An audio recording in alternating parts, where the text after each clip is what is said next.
Cyrus the Great had died, and been buried in the tomb that he had prepared for himself years beforehand. As was the Great King's plan, his empire fell to his eldest son, Cambyses. Cambyses was young and energetic. He was, after all, the son of the greatest Persian that had ever lived, and therefore had very high expectations weighing on him. He did at least, like his father, have a crack in a circle of advisers.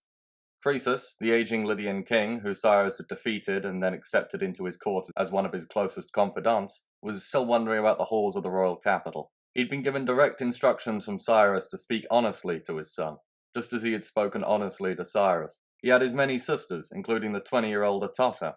Someone called me a tosser in traffic the other week. His younger brother, Bardia, was taking good care of his eastern provinces. Already famous for his skill with a bow, he was becoming incredibly popular in the home provinces of the empire. His spear-bearer, a distant relative and trusted friend, Darius, was always at the king's side, accompanied by his best friend and brother-in-law, Gabrias, another capable soldier. With a team like this, there was nothing that Cambyses couldn't accomplish. Cambyses already knew the direction of his ambitions. His father had conquered the largest empire the world had ever seen, and it fell on him to double it. Turning away from the hopeless task of subduing the great grass sea to his north, Cambyses looked south, to the last great Near Eastern empire other than his own, Egypt, ruled by Pharaoh Amasis. Finding cause for war was easy.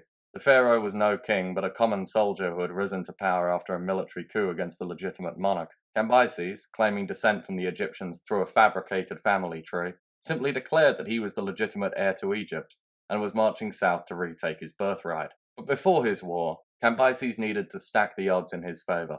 He started by making an alliance with the Arabian king in command of the area that he would need to march through on his way to Egypt.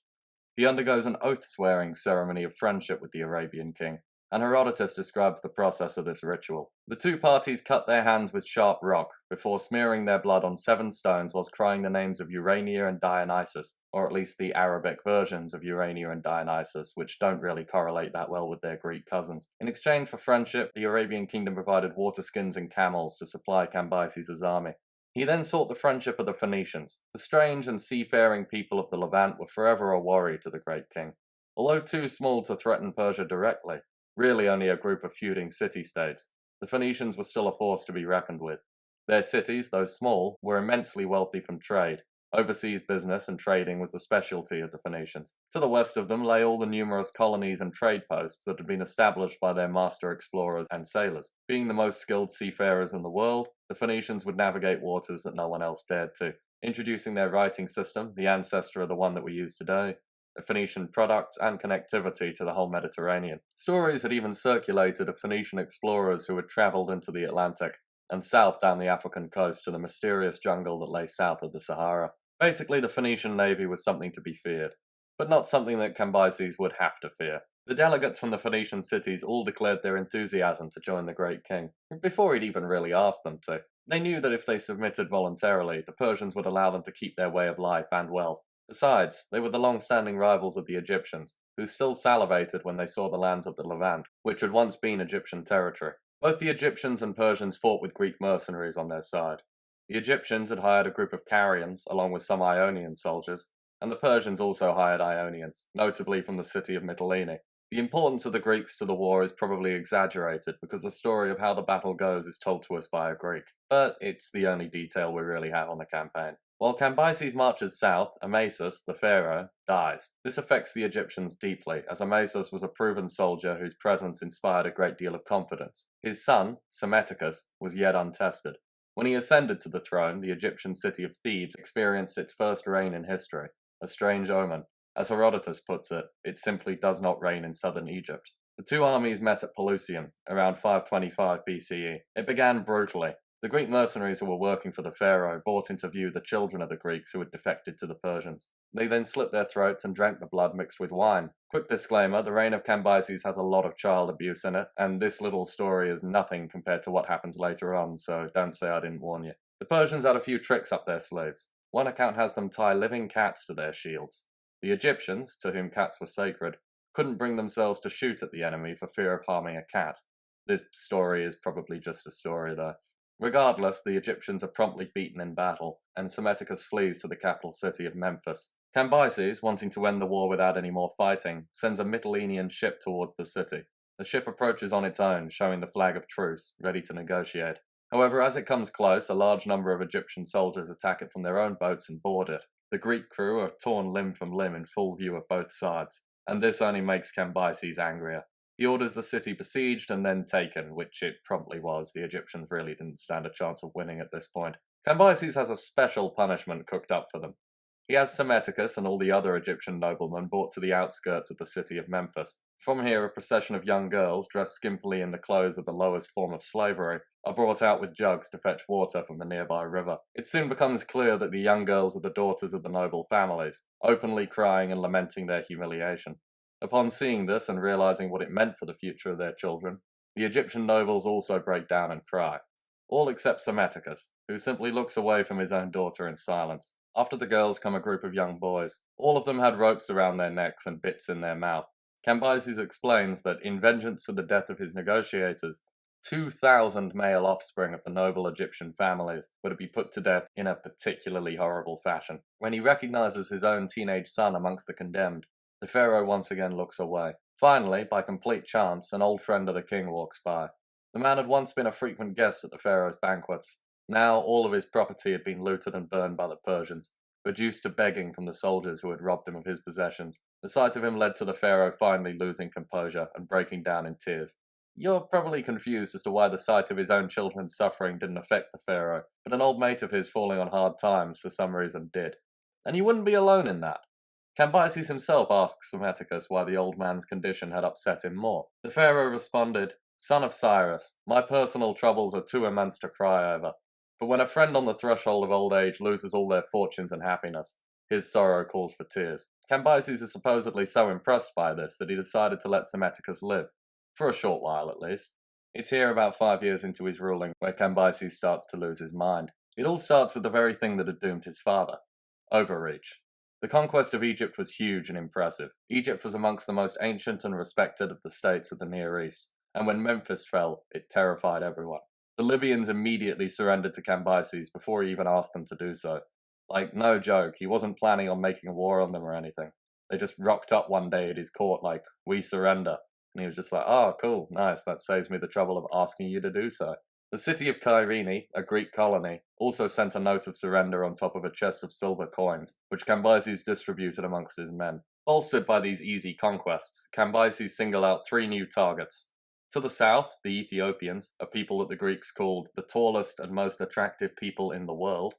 To the west, the Ammonians, an African people who lived amongst the oases of southern Libya. And to the northwest, the ancient Phoenician city of Carthage. This is where he trips up for the first time. The Phoenicians, who made up about 90% of the navy that would be vital to his future campaigns, flatly refused to march against Carthage. Carthage was, after all, a colony of the city of Tyre, and although independently governing and in reality richer and more powerful than its mother city, the Carthaginians never forgot where they came from, and even sent delegates back to Tyre regularly for religious reasons. Upon hearing news of the Great King's plan, his entire navy declared that they would not attack their own sons. Although infuriated by this, Cambyses chose not to press the issue, as the Phoenicians had joined him out of their own free will, and also he didn't want to risk the disintegration of his navy. He sent 50,000 men into the desert to defeat the Ammonians, and waited for word from them.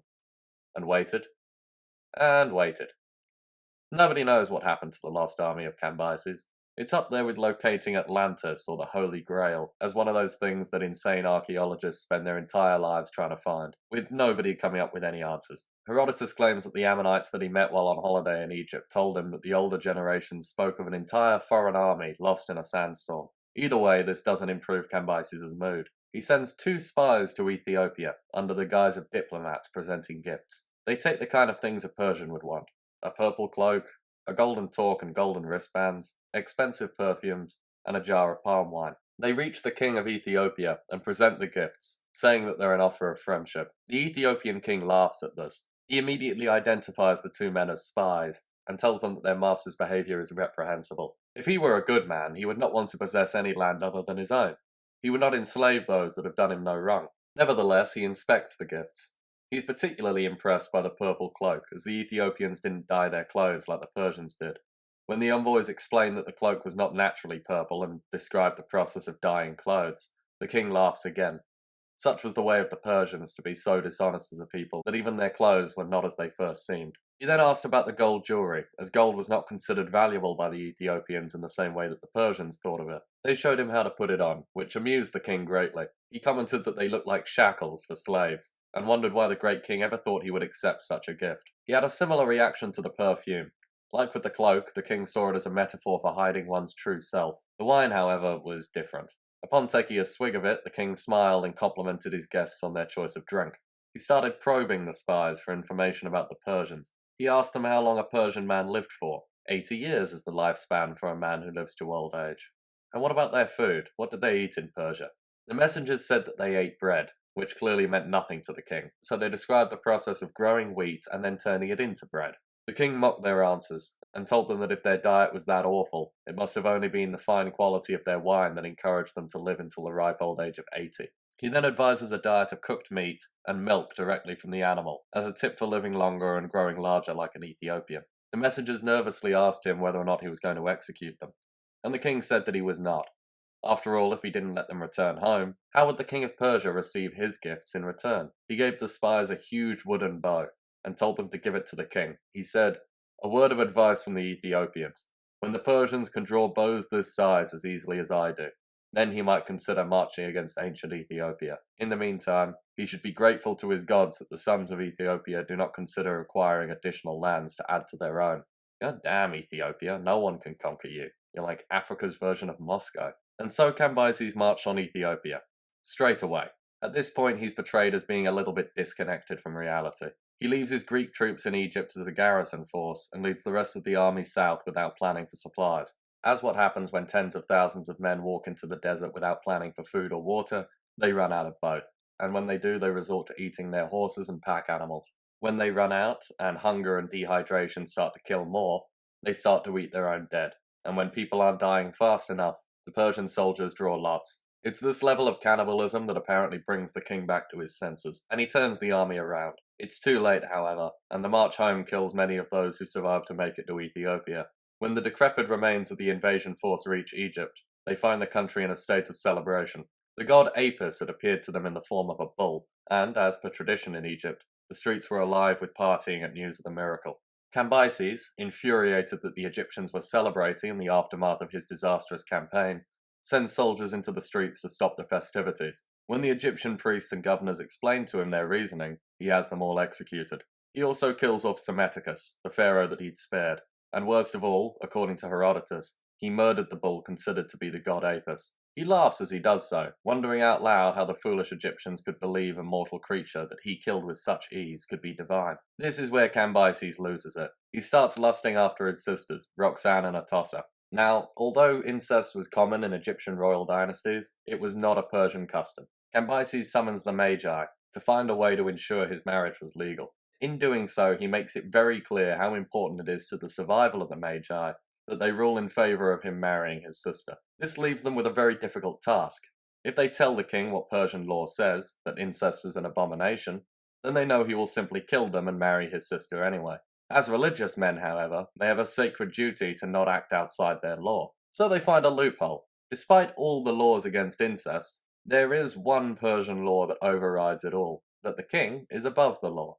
Seeing as Cambyses was king, he was the only man in the empire with the right to disregard the law, so he marries his sister, who he starts abusing relentlessly. One night, at dinner, one of his sisters insults Cambyses by comparing the empire of their father to a full, healthy lettuce, and the rule of Cambyses to a stripped and rotting vegetable. Filled with rage, the king attacks his sister and causes her to have a miscarriage. His brother is next to feel his wrath. Bardia had been ruling the eastern provinces so effectively that his popularity in the Persian heartland was becoming concerning. On top of that, remember the bow that the Ethiopians had gifted the royal court? Well, Bardia, a champion archer, had been the only noble present at court who'd been able to draw it effectively. Fueled by jealousy, paranoia, and some intense dreams, Cambyses gives orders that when Bardia next goes hunting, he should not return. There is another explanation for Cambyses' behaviour outside of simple insanity. The Persians were a huge drinking culture. Drinking wine with breakfast was not considered unusual. The pattern of Cambyses making rash and impassioned decisions and then later regretting them might suggest that he'd sunken further into alcoholism. Herodotus provides us with an anecdote in which he asks a Persian noble what the people of his empire think of him. The man responds with the usual flattery, but then makes an offhand comment that a few people might have mentioned that he was a little too fond of wine. This sends Cambyses into one of his rages. He asks the man where his son was, and when he responded, rather stupidly given Cambyses' history of child killing, that his son was outside in the gardens, Cambyses grabs his bow and arrow and shot the noble's son out of his palace window. He then ordered the boy sliced open so he could see how good his shot was. When it was found that Cambyses had shot the child through the heart, he turned to the boy's father and claimed boldly, "There you go. Could somebody who was drunk all of the time be such a good shot?" Cambyses' atrocities were becoming too much for Croesus, who had been entrusted by Cyrus with watching over his son. The old man approached the king and reminded him of his father's advice. He told him he was committing atrocities against not only children, but the children of his own people, and if he did not learn to curb his youthful passions, he would soon find himself overthrown not by some foreign king, but by the Persians themselves. Cambyses could not stand this. In stark contrast to his father, who would listen to everyone's opinion and always encourage people to speak honestly without fear of consequence, Cambyses tells Croesus, "How can you have the audacity to give me advice? Look at how you ruled over your own country. Look at the advice you gave my father to cross the river Araxes and attack the Massagetae. You brought about your own downfall through your incompetence as a leader, and brought about my father's death through his trust in you. But you won't get away with it. I've been looking for a reason to be rid of you." At this, Cambyses reaches for his bow, but Croesus was somehow able to escape. Cambyses that night, in the midst of a drunken stupor, orders the old king tracked down and killed. Knowing that a hungover king in the morning would have changed his mind, his servants help Croesus to hide outside. The king is indeed grateful that the deed hadn't been carried out, and spares Croesus, but executes the men who didn't kill him for disobedience. The many crimes of Cambyses could have been a whole episode, but thankfully it's cut short by the very thing that Croesus had warned him about. In Persia, a usurper called Gaumata had claimed the throne. He was doing so under the identity of Bardia, whose murder had been kept a secret from the Persian people, and so the ghost of his brother came back to haunt Cambyses, who saddled up for war against his own people. Travelling through Syria, the king had a small accident. The tip of his scabbard had fallen off without him noticing, and as he mounted his horse, the exposed blade cut his thigh, a minor wound. But this is the ancient world, and modern medicine is a long way off. Within days, the wound is gangrenous, and the king is dying. This leaves the empire in a fragile state. The two sons of Cyrus are soon to be dead, and the only king of kings is a usurper, who doesn't even show himself publicly in front of Persians who might recognize him as a fraud. Cambyses, brought to his senses on his deathbed, gives the responsibility of bringing order back to the empire to his distant relative and spear-bearer, Darius. And so, after a reign of roughly 8 years, Cambyses passes from history.